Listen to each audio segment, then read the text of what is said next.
एक भारतीय फैमिली अगर साल का 5 लाख से 30 लाख तक कमाती है तो वो मिडिल क्लास फैमिली में आएगी, और जो फैमिली साल का 1.25 लाख रुपए से लेकर 5 लाख रुपए तक कमाती है वो लोअर क्लास में आएगी, और जो फैमिली साल का 1.25 लाख भी नहीं कमा पाती वो फैमिली पोअर क्लास में आएगी। यानी कि अगर आपको एक मिडिल क्लास फैमिली में आना है तो आपकी फैमिली की महीने की इनकम मिनिमम 40,000 रुपए तो होनी ही चाहिए। अब ये चार्ट को देखो, अगर एक भारतीय महीने का 25,000 रुपए कमाता है जो साल का होता है 3 लाख रुपए, तो वो भारत के टॉप 10% लोगों में आ जाएगा। यानी कि महीने का 25,000 रुपए कमाने वाला इंसान भी भारत के 90% लोगों को पीछे छोड़ देगा। अब इससे साफ दिखाई देता है कि भारत में कितने कम लोग हैं जो महीने का 25,000 रुपए भी नहीं कमा पाते हैं। और अगर मान लो महीने का 25,000 रुपए कमा भी लिया और अपने पूरे पैसों को सेव भी कर ले तो उन्हें 1 करोड़ बचाने में लगभग 33 साल लग जाएंगे, और ये तो तब है जब वो 1 रुपया भी खर्च नहीं कर रहे हो। इससे पता चलता है कि हमारे देश में लोग मिडिल क्लास तो छोड़ो, ढंग से लोअर क्लास की कैटेगरी में भी नहीं आते हैं, क्योंकि उनकी सालाना इनकम ही बहुत ही कम है। Rich dad poor dad by Robert Kiyosaki, ये किताब हमें असली फाइनेंशियल एजुकेशन का मतलब सिखाती है, जिसे हमें बचपन में सीखना चाहिए था।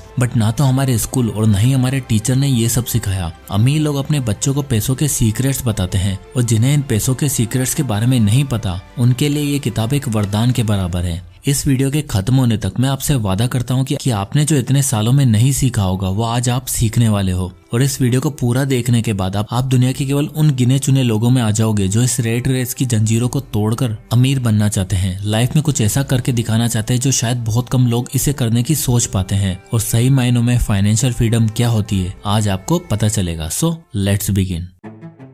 Lesson number 1, rich don't work for money, money works for them. Robert Kiyosaki कहते हैं कि पुअर और मिडिल क्लास लोग पैसों के लिए काम करते हैं, जबकि रिच लोग पैसों के लिए नहीं, पैसा उनके लिए काम करता है। हमें बचपन से यही सिखाया जाता है कि अच्छे से पढ़ाई करो, अच्छे मार्क्स लाओ, तभी बड़े होकर हमें एक अच्छी जॉब मिलेगी और हम जी जान लगाकर हार्ड वर्क करेंगे और पैसा कमाएंगे। ये रास्ता काफी लोगों के लिए सही भी है, बट इसमें एक प्रॉब्लम है। रॉबर्ट कहते हैं कि जब भी किसी इंसान को अपनी पहली सैलरी मिलती है जिसका उसे जीवन भर इंतजार था, तो सैलरी मिलते ही वो उससे चीजें खरीदने की सोचने लगता है, और जैसे जैसे जॉब में वो पैसा कमाने लग जाता है तो उसकी इच्छाएं भी बढ़ती चली जाती है। शुरुआत एक स्मार्टफोन से होती है जो धीरे धीरे एक बड़े घर तक चली जाती है। महीना खत्म होते होते वो सारे पैसे खर्च कर देता है और बस अगले महीने की 1 तारीख का वेट करता है। एक बहुत ही अच्छी कहावत है, a salary is like a drug and your employer gives you to forget your dreams. यानी कि ये सैलरी एक ड्रग की तरह काम करती है जो आपको आपके ड्रीम्स भुलाने में मदद करती है, क्योंकि जैसे एक इंसान इस सैलरी के माया जाल में फंसता चला जाता है वो धीरे धीरे करके अपने सारे ड्रीम भूलता चला जाता है, क्योंकि उसे इसकी लत इस कदर पड़ जाती है कि नौकरी छोड़ने के नाम से उसे डर लगने लगता है और वो इस रेट रेस में फंसता चला जाता है। वो सुबह 7 बजे उठता है, ब्रेकफास्ट करता है, बस या ट्रेन पकड़कर ऑफिस जाता है और दिन भर न चाहते हुए भी अपने बॉस की डांट सुनते हुए बस वेट करता है कि जैसे तैसे शाम के 6 बज जाए और उसे इस जेल से छुटकारा मिल जाए। और यही लाइफस्टाइल वो जिंदगी भर फॉलो करता है, क्योंकि उसे पता है कि ये सैलरी नहीं आई तो घर कैसे चलेगा, क्योंकि बचपन से यही तो कमाने के सपने दिखाए गए थे।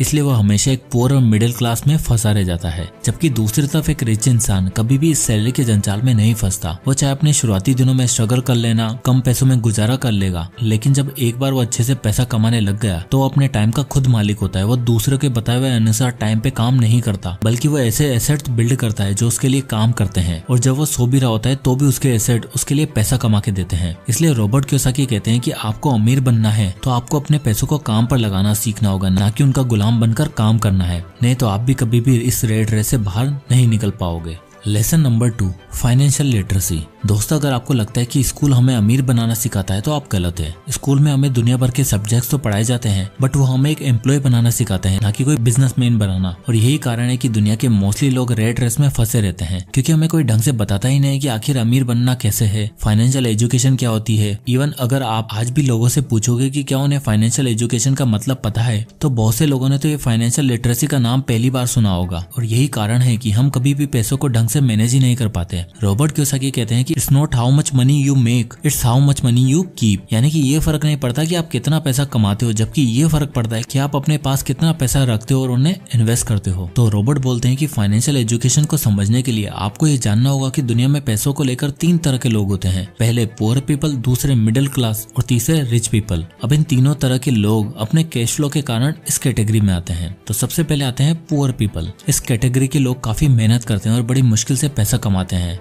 तो आप देख सकते हो कि इनकी इनकी जो भी इनकम होती है वो सारी इनकम इनके रेंट में और खाने पीने में निकल जाती है, तो इनके पास कोई भी पैसा नहीं बचता है। और ऐसे लोग ना तो कोई एसेट क्रिएट कर सकते हैं और न ही कहीं पर पैसे इन्वेस्ट कर सकते हैं, क्योंकि मंथ एंड तक इनके खर्चे मैनेज हो जाए वही बड़ी बात है। इनकी इनकम इतनी जरा सी होती है कि ये बड़ी मुश्किल से खर्चा निकाल पाते हैं, इसलिए इस कैटेगरी के लोग अपने इस कैश फ्लो के कारण हमेशा गरीब रहते हैं। दूसरे मिडिल क्लास, दुनिया के सबसे ज्यादा लोग इसी कैटेगरी में आएंगे। अब यहाँ पर हम इनके कैश फ्लो को समझते हैं। इनकी इनकम पुअर कैटेगरी के लोगों से तो थोड़ी ज्यादा होती है, तो सबसे पहले इनकी जो भी इनकम होती है उससे ये अपने खर्चे चला लेते हैं और फिर उसके बाद ये अपने बाकी के खर्चे करते हैं, जैसे लोन पर ली हुई कार की EMI देना, अगर होम लोन ले रखा है तो होम लोन की किस्त पे करना, और जब इनके पास कुछ पैसा बचता है तो ये लोग FD में अपना पैसा सेव करके रख देते हैं। ये लोग पुअर कैटेगरी से तो ठीक है, बट ये लाइफ टाइम मिडिल क्लास में ही रह जाते हैं, क्योंकि उन्होंने अपने ऊपर लाइबिलिटीज ही इतनी ले ली होती है, जैसे दुनिया भर के लोन ले लेना, जिससे कि इनकी मेजर इनकम इनके लोन की किस्तें भरने में ही निकल जाती है और ये लाइफ टाइम पैसों को लेकर स्ट्रगल करते रहते हैं। अब तीसरे तरह के लोग आते हैं रिच पीपल। ये लोग जो भी कमाते हैं उन पैसों को काम पर लगाते हैं और उससे मिलने वाले रिटर्न पर ये लोग अपने खर्चे चलाते हैं। इनकी इनकम स्टॉक्स और बिजनेस से होती है और इनका जो भी एक्सपेंसेस होता है वो वेकेशन और एम्प्लॉय की सैलरी में जाता है। ये सबसे स्मार्ट तरह के लोग होते हैं, क्योंकि इनके ऊपर कोई भी लाइबिलिटीज नहीं होती है, और लाइबिलिटीज ना होने के कारण ये अपने पैसों को काम पर लगाते हैं, यानी कि इन्वेस्ट करते हैं, जिससे कि इनका पैसा अपने आप ग्रो होता रहता है और इन्हें रोज सुबह उठकर ये सोचने की जरूरत नहीं पड़ती कि आज पैसा कैसे कमाएंगे, इसलिए ये बहुत ही आराम की जिंदगी जीते हैं। अब आता है lesson number 3, how to solve money problem. दोस्तों, आप किस कैटेगरी में रहोगे ये डिपेंड करता है कि आप मनी प्रॉब्लम को कैसे सॉल्व करते हो। रॉबर्ट बोलते हैं कि जब वो यंग थे तो उनके रिच डैड ने उन्हें बताया था कि मनी की प्रॉब्लम को सॉल्व करने से आप स्मार्ट बनोगे, जिससे आप पैसों को सही से मैनेज कर पाओगे। रिच डैड बोलते थे कि मनी प्रॉब्लम बिल्कुल एक दांत में हुए दर्द की तरह होती है। दांत में दर्द होने से आपको बुरा फील होगा और हो सकता है कि इस कारण से आप ऑफिस में ठीक से काम भी न कर पाओ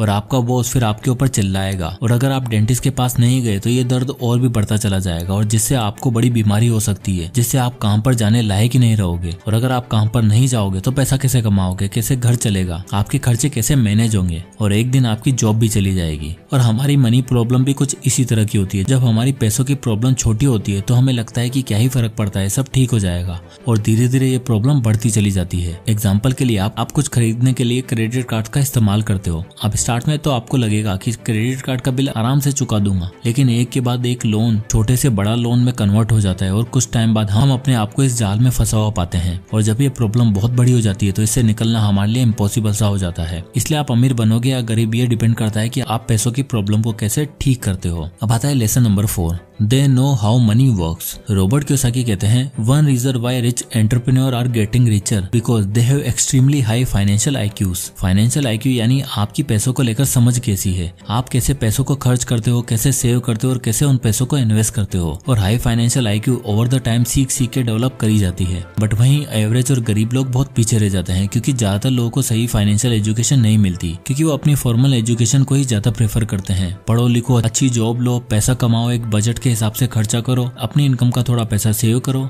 ताकि 60 की एज में आप अपने हॉस्पिटल बिल्स पे कर सको। इसी फॉर्मूले से गरीब लोग अपनी लाइफ जीते हैं और यही नॉलेज वो अपने बच्चों को भी पास ऑन करते हैं। अब अगर आप किसी गरीब बच्चे से पूछो कि वो गरीब क्यों है, तो उसके पास पैसा ना होने के कई सारे रीजन होंगे, कि उसके फादर इतना पैसा अर्न नहीं करते, उनके पास कोई सेविंग्स नहीं है, वो ज्यादा एजुकेटेड नहीं है। और अगर आप सेम सवाल किसी अमीर के बच्चे से पूछो कि वो अमीर क्यों है, तो वो खुद बता देगा कि उसके फादर क्या क्या काम करते हैं, उनके पास कितने एसेट्स हैं, कहाँ से पैसा आता है। अब क्योंकि वो खुद एक अमीर घर से है तो उसे अपनी फैमिली से फाइनेंशियल एजुकेशन मिल जाती है। वो सीख जाता है कि पैसा कैसे कमाते हैं, उन्हें कैसे सेव करते हैं, इन्वेस्ट करते हैं, पैसों को ग्रो कैसे करा जाता है, क्योंकि उसने अपने घर में ये सब होते हुए देखा है। यही रीजन है कि हर जनरेशन के साथ उनका पैसा और ग्रो होता जाता है। अब एक्सपेक्टेशंस हर जगह होती है, पर ऑथर के अकॉर्डिंग फाइनेंशियल लिटरेसी वो सिंगल सबसे मेन रीजन है जिससे अमीर और अमीर होता है और लैक ऑफ फाइनेंशियल एजुकेशन की वजह से गरीब और गरीब होता चला जाता है। अब ऐसा नहीं है कि लोग इस गरीबी को दूर करके अमीर नहीं बन पाते। जिन्हें अपनी फैमिली से फाइनेंशियल एजुकेशन नहीं मिलती वो खुद से पैसे के बारे में सीखते हैं, बुक्स पढ़ते हैं, ऐसी वीडियोस देखते हैं, मिस्टेक्स करके उनसे सीख कर वो खुद को फाइनेंशियली स्मार्ट बना लेते हैं और इस पुअर क्लास से रिच क्लास में जंप कर लेते हैं। और वो जो कुछ सीखते हैं वो अपने बच्चों को भी ये एजुकेशन पास ऑन करते हैं। इस तरह से हर जनरेशन के साथ वो अमीर से और अमीर होते चले जाते हैं। अब आता है लेसन नंबर 5,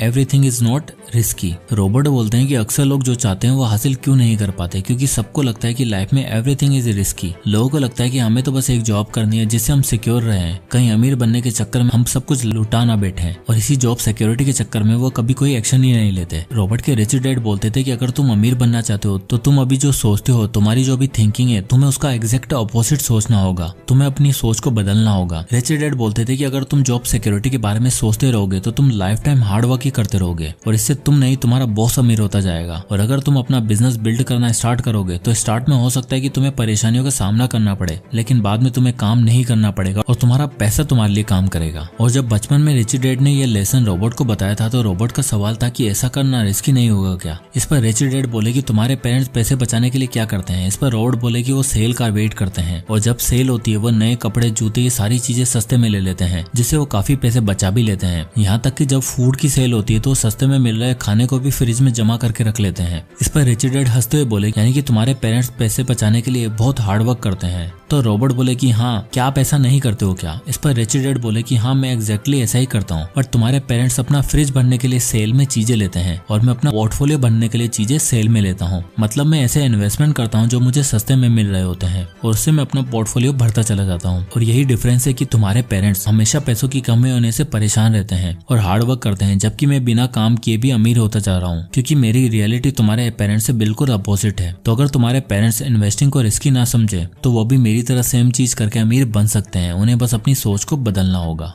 तो एट द एंड ये बुक हमें ये सिखाती है कि चाहे अभी आपकी फाइनेंशियल कंडीशन कैसी भी हो, आपके पास डिग्री हो या नहीं, इन सब बातों से कोई फर्क नहीं पड़ता। आपको तो बस इन कुछ प्रिंसिपल को फॉलो करना है और अपने डर को खत्म करके रेट रेस से बाहर निकलकर वो करके दिखाना है जो मोस्टली लोग सोचने से भी डरते हैं। फिर उसके बाद आपको अमीर बनने से कोई भी नहीं रोक सकेगा। सो दोस्तों, आई होप कि ये वीडियो आपको पसंद आया और इससे कुछ ना कुछ आपको जरूर सीखने को मिला होगा। तो अगर आपको ये वीडियो पसंद आया तो इसे लाइक करो, ज्यादा से लोगों तक शेयर करें। और अगर आप इसी तरह के वीडियोस देखना चाहते हैं तो हमारे चैनल को सब्सक्राइब करना ना भूलें। मैं इसी तरह के वीडियोस लाता रहता हूँ। और अगर आप किसी बुक या टॉपिक पर वीडियो चाहते हैं तो हमें कमेंट करके जरूर बताइएगा, मैं उस पर वीडियो बनाने की पूरी कोशिश करूंगा। तो मिलते हैं नेक्स्ट वीडियो में, तब तक के लिए जय हिंद।